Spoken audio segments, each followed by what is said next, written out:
afternoon and welcome. My name is Paul Reed and I'm very privileged to serve as publisher of the Journal of Business. I'm also honored today that you joined us. And in fact, more than 270 of you signed up for this, our very first installment of our new series, Elevating the Conversation. We did that because of those numbers, because we heard from you.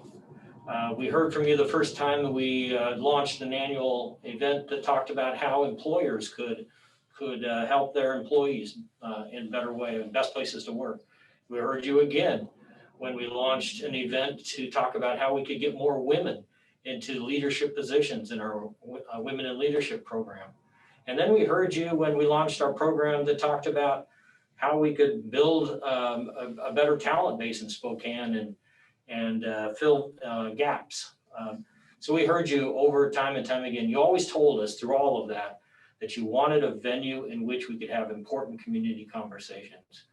Now we realize that having an event itself will not solve our community's challenges. We get that, but we do know that by creating this kind of a venue where we can have these discussions, we can have some ROI in our community. We know that we can, when we get together and ask questions and listen and learn, we can have a positive impact on our community. And when we leave these events, we know that you too can go out and do your part. What we know, honestly, is that we can do our part here at the Journal of Business by elevating the conversation.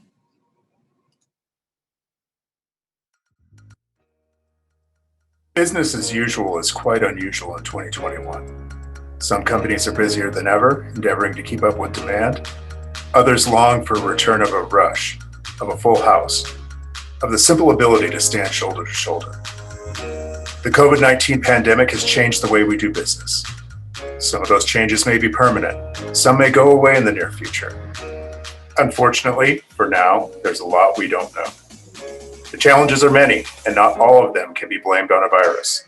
Housing shortages, workforce gaps, inequality. A variety of social and economic issues challenged us before the pandemic reached the Lilac City.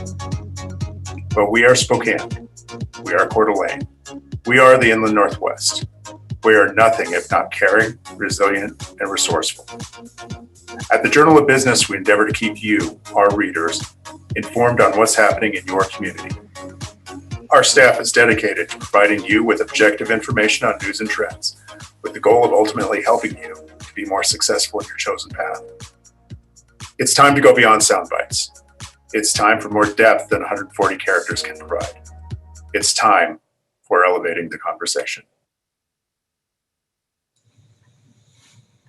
Welcome to Elevating the Conversation. My name is Lynn Parrish. I'm the editor of the Journal of Business, and excited to be here today with Stephanie Curran. How you doing, Stephanie? Thank you. Great. I'm great. Good. Stephanie's the CEO of the Spokane Public Facilities District and the future answer to the trivia question, who was the first guest ever on Elevating the Conversation. That's great. So let's dive in. I'm going to start by reading you a quote, something that Meg Winchester from the Visit Spokane said to one of our reporters last month. Okay. I want to get your thoughts on it and assessment of the situation in general. What Meg said was, the one thing I don't think people understand is that hospitality was the hardest hit and the first hit, and will be the last one to roll out. What are your thoughts? Yes, that is in fact correct. We are definitely feeling every bit of this entire pandemic. So we, at the Public Facilities District, we were shut down in March and are still shut down. We have been able to do some community events, which has been great for us and great for the community. But we will be shut down inevitably, probably at least another 4 to 6 months at the minimum. So yes, absolutely right. I mean, I can tell you a little bit about, so in 2019, for example, the Public Facilities District events generated $98 million in economic impact to the community. So that was over 100,000 hotel rooms and over 1.1 million visitors to the community. And there's some formulas about how much visitors spend in a community. And for a sporting event, just like your normal youth sports event, which we do a lot of youth sports here in Spokane, it's about $150 a day that a visitor spends. And then for a higher end NCAA type of men's basketball event, it's about $250 a day. And then for a convention, it's about $300 a day. Can I ask a question? Sure. Do those numbers include the hotel room? Yes, so that's a hotel room, dining, shopping, Sure. rental cars, all the things that they spend. So Right. that's a per day spend. And the convention center in 2020, we lost 130 events at the convention center and then 95 events between the arena and the performing arts, the First State Center for the Arts. So that's, almost 400 events at anywhere from 150 a day to 300 a day in spend that did not come into our community. Yeah. So that's rough. It's devastating. Yeah. Devastating.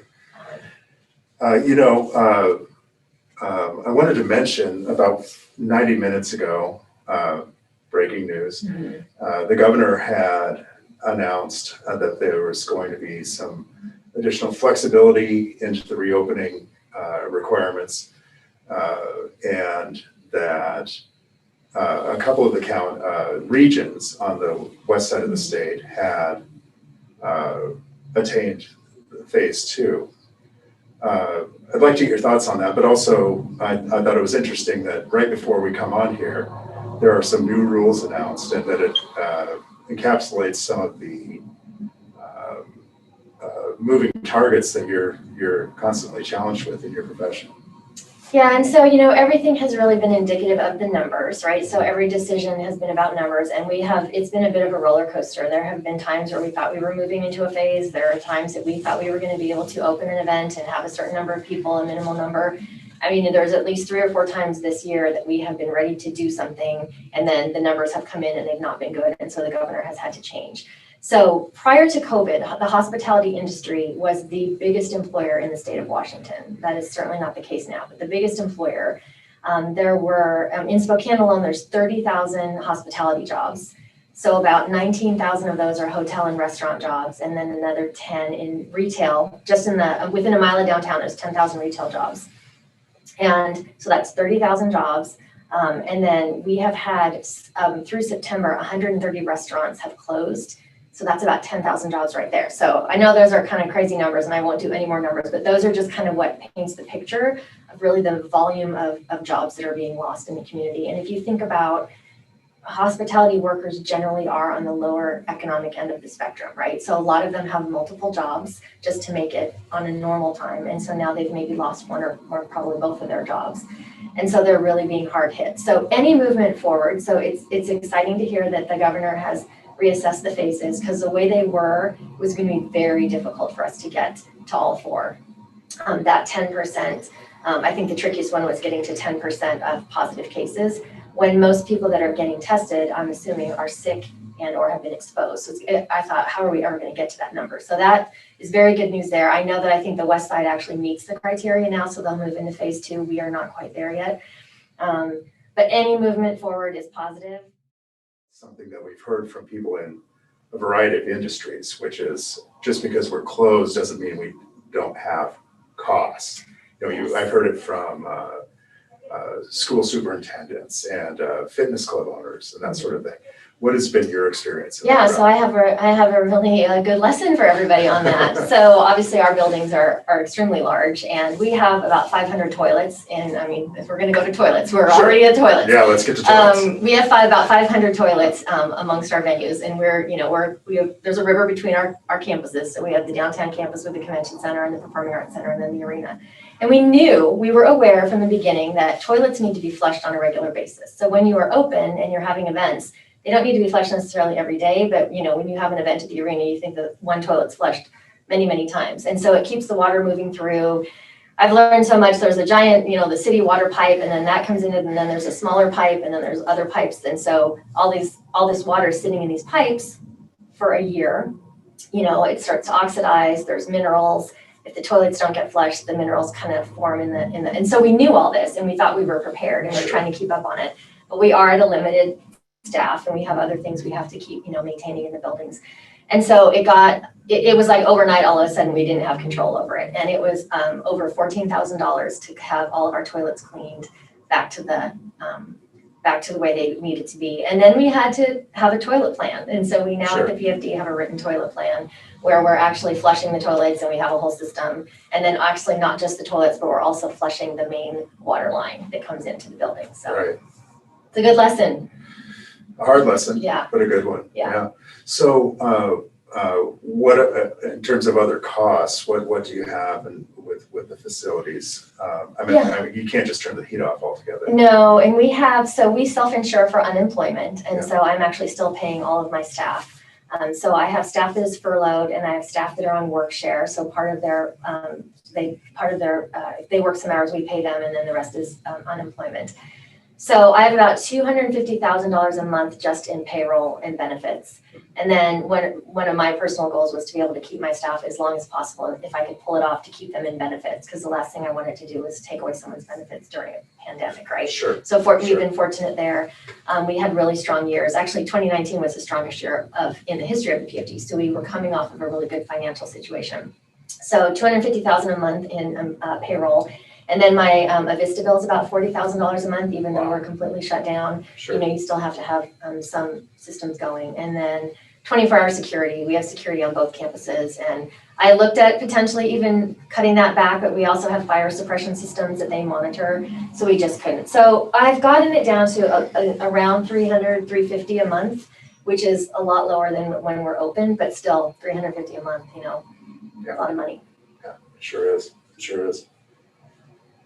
So let's talk a little bit about what happens in the future, or what you can do to plan for the future this time. I would guess that concerts are planned, scheduled months in advance. Conventions in many cases are scheduled years in advance. So what can you do from a scheduling standpoint at this time, and what are you doing? Yeah, so that, like I said earlier, we're really focused on, we need to survive this time, but then we have to come out of this stronger than ever. So we have had our sales and marketing people on, and they're continuing, so they're booking and rebooking. So we have booked the same show 4 times now. So we had some shows last spring that we rebooked to the fall, and then we rebooked them to this spring, and now they're booked Sure. to the end of last year. So we've had the same piece of business that we booked and marketed multiple times. So, Can I yeah, go ask ahead. real quick, is that concerts and conventions, just concerts, or Yeah. you have the So, Broadway series Yeah, as the well? ones that we booked that I was just mentioning was concerts, because we kept Mhm. thinking, you know, we're gonna come out of this. We have retained almost all of the shows. There's just a couple that the tours ended up just canceling. Sure. And then a lot of them for this year. So, you know, we get through this, the 3rd and 4th quarter of this year will be great. So we will be back and think we have business on the books, and we're actually continuing to book business even into this year. The convention center will be slower because conventions, as you mentioned, book years in advance. Sure. And so a lot of times what will happen is we lost a convention, let's say for last year, but their next open date might not be for 5 or 6 years. So they're, you know, because they've already been booked. So that's a little bit tricky. We have been able to book some, we've had to be able to have moved them sooner, but then some of them, like I said, are later. My biggest worry was Hamilton, because we had Hamilton on the books for this year. Right. And all through last year, I was just, if we can just hold on and be open by April. But Broadway, I can't remember when now, several months ago, they just canceled all of their tours for this year. But I thought we were gonna have to get in line This for Hamilton calendar again. year or this I season? cannot remember, this season, I guess I should say. Okay, sure. And so, but we did get Hamilton back. So we did lose it for this year. It was $17.5 million in economic impact to Wow. the city of Spokane, the community, the region. And when I say economic impact, that's kind of a vague term. It really is that spend that visitors spend in your community. And in Spokane, the average is about $2,000 a year saved per household by not having to raise other taxes, because we have the visitors come in, they spend their money, and then they leave.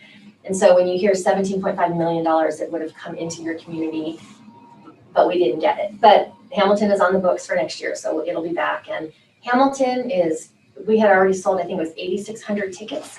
And in normal Broadway season is 7,500 tickets, somewhere close to that. So Hamilton alone is more than an entire season. Plus, we also had the season with Hamilton. So once it's back next year, it will be extremely strong. So there's definitely positive lights at the end of the tunnel. Like once we are back, we're going to be back stronger than ever. There's also a pent-up demand. People are feeling it. We're feeling it, right? Yeah. At first, it was kind of nice to work from home, and it was nice to stay home, and wear your yoga pants all day, and now it's kind of like, oh my gosh, I kind of want to see some people, and I want to go out, and I want to overpay for a beer, I want to like have that experience. So, yeah. So if everything goes well, it could be kind of a crazy third and fourth quarter for you from the entertainment side. Yes, we are looking forward to like 60, 18-hour days in a row, right? Like that would be our dream.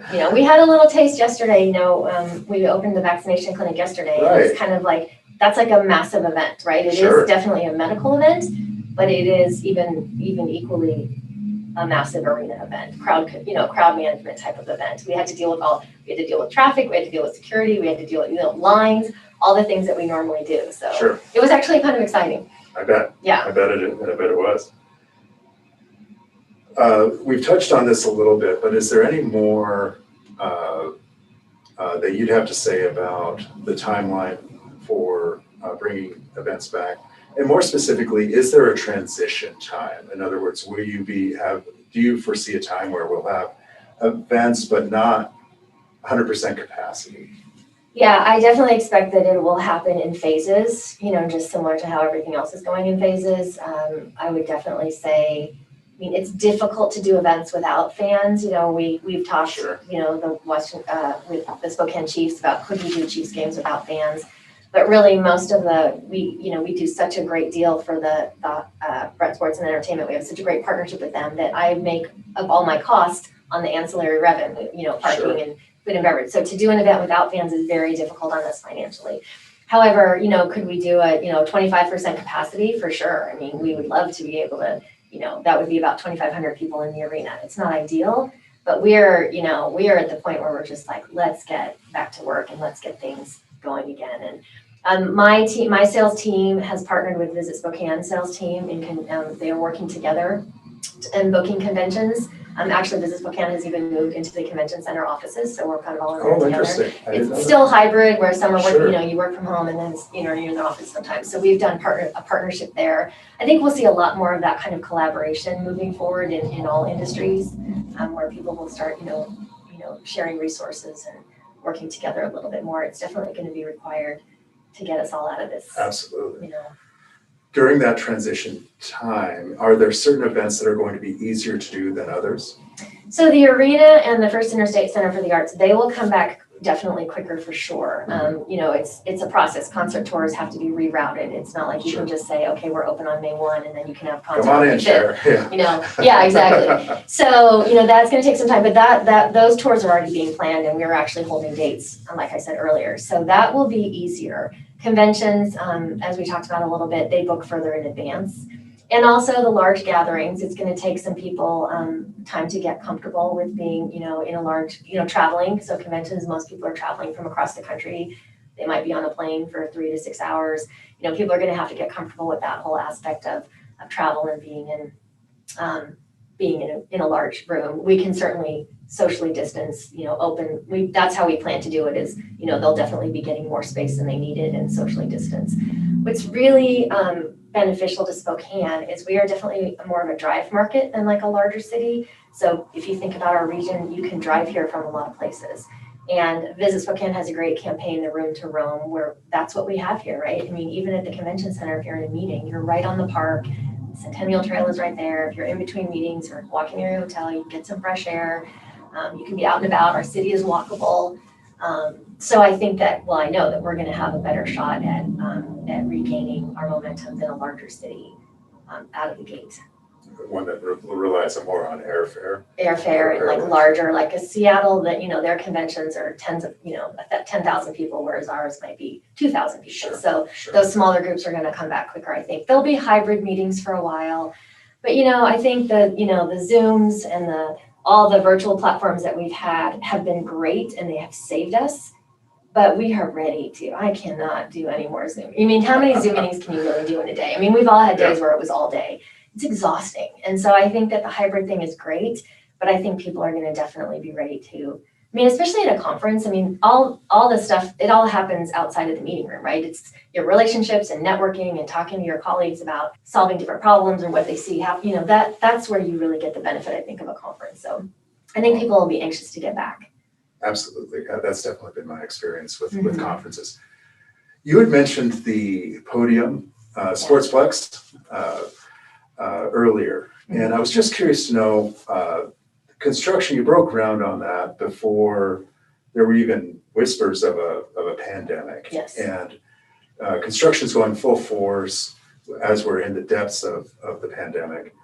And I'm just curious, and then you're looking to open next year, isn't that correct? This year, we'll be This year. complete in August. And so I'm curious to know if you would reflect on how you feel about that timing, starting a big project like that before ever knowing that this could have been a reality and opening, just as ideally we'll be emerging from that. Sure, yeah. Well, thank gosh we didn't know, because we probably wouldn't have done it. You know, the podium, it used to be called the Sportsplex, and the reason we renamed it the podium, I'll just answer that really quickly, is we needed the building to have a name and a brand that would sell nationally and internationally to governing bodies in sports. And to call it the Spokane Sportsplex is not very exciting. And, you know, international governing bodies wouldn't even necessarily know where Spokane is. But if you see the podium, it's like, well, what is that, right? And the podium is the pinnacle of where you want to be as an athlete, right? If you're an athlete and you're training, you know, most sports have a podium. And so you want to be at the top of the podium. And if you can't be the gold medalist, you want to make the podium, right? You hear that a lot, like, Sure, we're going to make the podium.